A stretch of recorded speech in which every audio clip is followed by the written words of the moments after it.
জল দিয়ে তো আমরা ময়দাও মেখেছি, ভালো জলই তো ছিল গো। এক্স্যাক্টলি, মানে আমি সেটাই অবাক হয়ে যাচ্ছি, এটা তো জল ছিল, জলে কি করে আগুন ধরতে পারে, মানে স্ট্রেঞ্জ এটা। আমার বৌমা, দেখছো তো সকাল থেকেই কেমন অলক্ষণ ঘটনা ঘটেই যাচ্ছে। প্রথম প্রদীপটা নিভে গেল, তারপর আয়নাটা ভেঙে গেল, আর এখন তো মা সত্যি এসব কি হচ্ছে বলুন তো?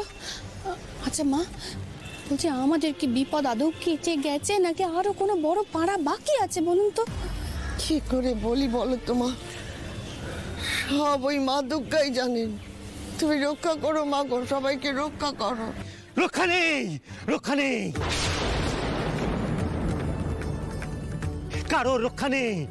সে আছে, সে আছে, কেউ কেউ বাঁচবি না। এ কি, এটা আবার কে? আমি আমি তার দূত, ঈশ্বর আছে। মা আমায় বলে দিল, যা যা গিয়ে খবর দে, যে এলো সে চলে যাবে, আর যে আছে সে সবাইকে জ্বালিয়ে পুড়িয়ে ছাই করে দেবে।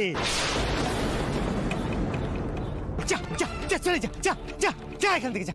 এক মিনিট আমরা এই জায়গাটা টাকা দিয়ে ভাড়া নিয়েছি, তারপর আমরা এখানে সবাই মিলে এসেছি একটু আনন্দ করব বলে।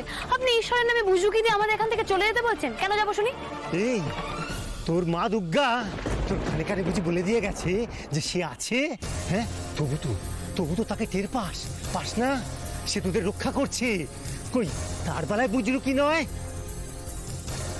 আমি যে মা দুর্গাকে মানি সেটা উনি জানলেন কি করে? ওরে মেয়ে, ওরে শোন, রক্ষা নেই, কারোর রক্ষা নেই।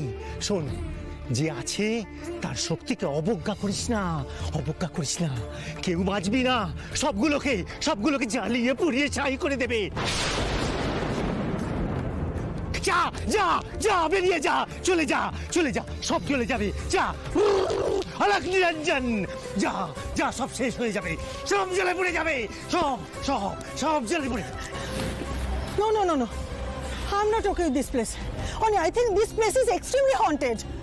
না, এই দুশ্চিন্তার মধ্যে উনি আবার ইঞ্জিরিতে পটর করছে। বলে এই যে মেয়ে, বাংলায় বলো না, একটু বুঝতে পারি। মাসিমা, আপনি বুঝতে পারছেন না, এই জায়গাটা ভীষণ স্কেয়ারি, স্পুকি। উফ বাবা, ভূত বলছেন তো, ভূত? আপনি শুনলেন না লোকটা কি বলে গেল? বলুন এখানে সবকিছু ভীষণ অশুভ আছে, তারা দেখা দেয় না, সামনে আসে না, কিন্তু ক্ষতি করতে পারে। আচ্ছা বাদ দিন, এই কড়াইটায় কি করে আগুন লাগলো?